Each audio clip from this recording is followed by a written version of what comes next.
আসসালামু আলাইকুম ওরহমতুল্লাহি ওবরাকাতুহ। আলহামদুলিল্লাহি রব্বিল আলামিন ওসসালাতু ওয়াসসালামু আলা সাইয়্যিদিল আনবিয়া ওয়াল মুরসালিন ওয়া আলা আলিহি ওয়া সাহবিহি আজমাইন, আম্মা বা'দ। আমরা আল্লাহ সুবহানাহু ওয়া তাআলার সুমহান দরবারে শুকর আদায় করছি, যিনি আমাদেরকে আজকের আয়োজনে সম্পৃক্ত হবার তৌফিক দিলেন। এজন্য দিল থেকে মহান মনিবের দরবারে শুকরিয়া আদান করছি, আলহামদুলিল্লাহ। প্রিয় দিনী ভাই বোন, আমরা এই পৃথিবীতে জন্মগ্রহণ করেছি। আল্লাহ তাআলা আমাদেরকে পাঠিয়েছেন। আমরা মায়ের কোলে বড় হয়েছি। বাবা মা, ভাই বোন, দাদা দাদি সহ একটি সুন্দর পারিবারিক পরিমণ্ডলে আমরা বেড়ে উঠেছি। আমাদের পরিচয় ঘটেছে আমাদের খেলার সাথীদের সাথে। শৈশবের কত খেলার সাথী ছিল। সারাদিন মান ভরে সারাদিন শুধু খেলায় থাকতে ইচ্ছা করত। কিন্তু সেই খেলার সাথীগুলো রেখে আবার যখন একটু বড় হয়েছি, স্কুল মাদ্রাসায় ভর্তি হয়েছি, তখন নতুন আরও কিছু সাথীর সাথে পরিচয় হয়েছে। স্কুল পেরিয়ে যখন কলেজে উঠেছি, তখন সে বন্ধুগুলো আবার হারিয়ে গেছে। নতুন কিছু বন্ধুর সাথে পরিচয় ঘটেছে। কলেজ পেরিয়ে যখন ইউনিভার্সিটিতে ভর্তি হয়েছি, কলেজের সব বন্ধুগুলো হারিয়ে গিয়ে নতুন কত সহপাঠীর সাথে পরিচয় হয়েছে। দেশের নানা অঞ্চল থেকে তারা এসেছে। সেই নানা অঞ্চলের নানা বৈশিষ্ট্যের বন্ধুদের সাথে পরিচয় হয়েছে। কত সুন্দর সময়টা ছিল বিশ্ববিদ্যালয়ের হল জীবনগুলো। মনে পড়লে সত্যিই আবারও ফিরে যেতে ইচ্ছা করে। কিন্তু আবার সে বিদায়ের ঘণ্টা বেজে উঠল। বিশ্ববিদ্যালয়ের সবগুলো বন্ধুকে ফেলে রেখে আবার আমাকে কর্মস্থলে আমার কাজে যুক্ত হতে হয়েছে।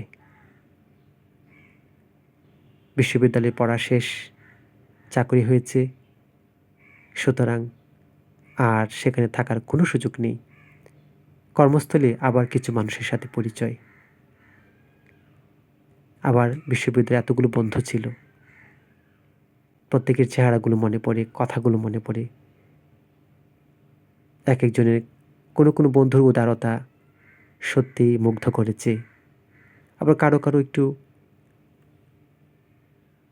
একটু কষ্টের আচরণও অনেক সময় কষ্টটুকু মনে আছে। সব মিলিয়ে বিশ্ববিদ্যালয়ের এই বন্ধুগুলোকে হারিয়ে আবার কর্মস্থলে এসে নতুন কিছু মানুষের সাথে পরিচয় হলো। কিন্তু এই কর্মস্থলের মানুষগুলো তারা কেমন জানি একটু হিসেবি, একটু মেপে ঝুঁকে চলে, মেপে ঝুঁকে কাজ করেন। আগে বন্ধুদের কাছে যেমন সব কিছু বলা যেত, সব কিছু শেয়ার করা যেত, কিন্তু এদের সাথে সব কিছু শেয়ার করতে মানা। কেমন জানি একটা আনুষ্ঠানিকতার ভেতর দিয়ে পুরো অফিস সময়টা চলে। মন চাইলে সব কিছু শেয়ার করা যায় না। অথচ আমার যে প্রিয় বন্ধুটি ছিল বিশ্ববিদ্যালয়ের জীবনে, হল জীবনে, এমন কোনো কথা নেই যে তার কাছে শেয়ার করতে পারিনি। কিন্তু কর্মক্ষেত্রের বস, তার সামনে শুধুই কাজের আলাপ, শুধুই অফিসের বা বড় কর্তাদের উপর থেকে যে নির্দেশ এসেছে তা বাস্তবায়নের জন্য তোড়জোড়, দৌড়ঝাঁপ। কাজের বাইরে, পেশাদারিত্বের বাইরে আমাদের যে একটি ব্যক্তি জীবন আছে, একটা যে সংসার আছে, অনানুষ্ঠানিক অনেক যে ব্যাপার আছে, কোনো কিছু শেয়ার করা যায় না। না বসের সাথে সব শেয়ার করা যায়, নাকি অধীনস্থ যারা আছে তাদের সাথে শেয়ার করা যায়। এক দোলাচল। এই যে জীবনের বাস্তবতা, কিছু মানুষকে হারিয়ে কিছু মানুষকে পাচ্ছি। এখন যে এরকম করেই তো আমাদের কর্মজীবনের এখনকার জীবন চলছে। অফিসে যাই, বাসায় আছি, আবার অফিস, আবার বাসা। এরপরে শুরু হলো আবার পরিবার থেকে প্রেশার। তোমাকে সংসার বাঁধতে হবে, এক অজানা কোন একজন জীবনসঙ্গী তোমাকে বেছে নিতে হবে। তো তারপর পথচলা নতুন শুরু হয়েছে। যখন আগে খুবই স্বাধীন ছিলাম, এখন একটি অন্যরকম এক শৃঙ্খলিত জীবন চলে এসেছে। তো এই যে বন্ধুগুলোর কথা, ইউনিভার্সিটি বন্ধুগুলোর কথা মনে পড়ছে, এই যে শৈশবের কৈশোরের বন্ধুর কথা মনে পড়ছে, গ্রামে যখন ছিলাম যাদের সাথে মাঠে ফুটবল খেলেছি,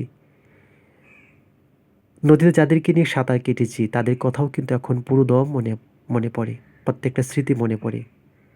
তখন হৃদয়টা গলে যায়, মাঝে মাঝে চোখে কোণায় অশ্রু জমে। কিন্তু সেই দিন তো আর ফিরিয়ে আনা যায় না, যাবে না কখনো।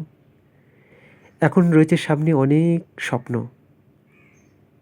ছেলে বড় হবে, মেয়ে বড় হবে, ইনশাআল্লাহ ছেলেকে বিয়ে করাবো, মেয়েকে বিয়ে দেবো, নাতি হবে।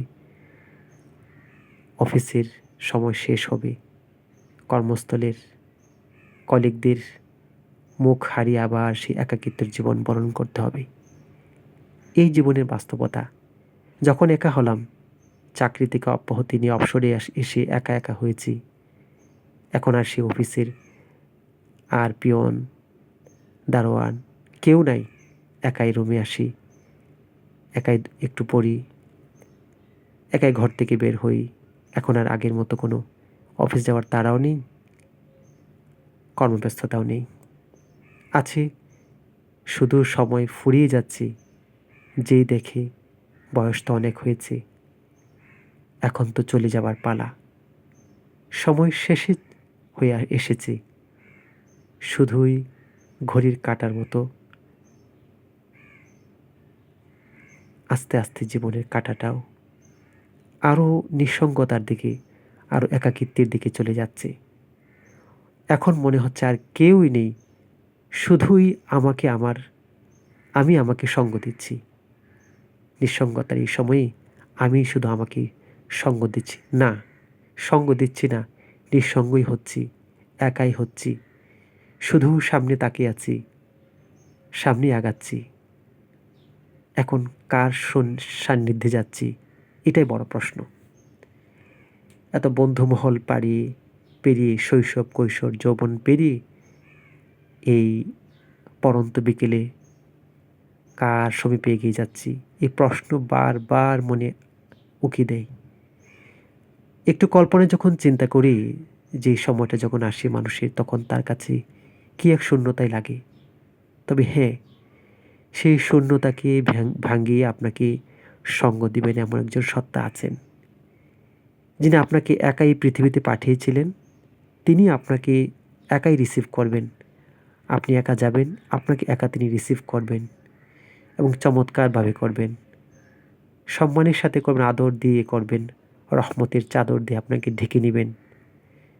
যদি আপনার কর্মময় জীবনটা বেশি কিছু না, ইমানটাকে সঙ্গে নিয়ে কর্মময় জীবনটা, প্রাপ্তবয়স্ক হওয়ার পর থেকে যে জীবনটা, সেটা যদি তার দেখানো বাতলানো পথে অতিবাহিত করে থাকি, অফিস চলবে, আদালত চলবে, ব্যবসা বাণিজ্য সবই চলবে, সেটা যদি তার রেজামন্দির পথে হয়, তাহলে কোনো ভয় নেই। এই নিঃসঙ্গ সময়ে, একাকিত্বের সময়ে তিনি আপনাকে সঙ্গ দিবেন, আপনার পাশে থাকবেন। যখন মালাকুল মউত আসবে, তখন তিনি তাদেরকে বলবেন, তুমি এমন এক পরিবেশে তাকে নিয়ে এসো যেন সে শান্ত প্রশান্ত হৃদয়ে আমার কাছে আসে। আমি তো তার জন্য ইন্তজার করছি, অপেক্ষা করছি। সুবহানাল্লাহ। এমন জীবনে আমরা আমাদের রবের কাছে যাই, যেন একা এসেছিলাম, আবার জীবনের মায়া সাঙ্গ করে যখন আবার একাকিত্বকে বরণ করছি, তখন তিনি যেন আমাদেরকে সঙ্গ দেন, আমাদেরকে নিজের আপন গোলাম করে নেন,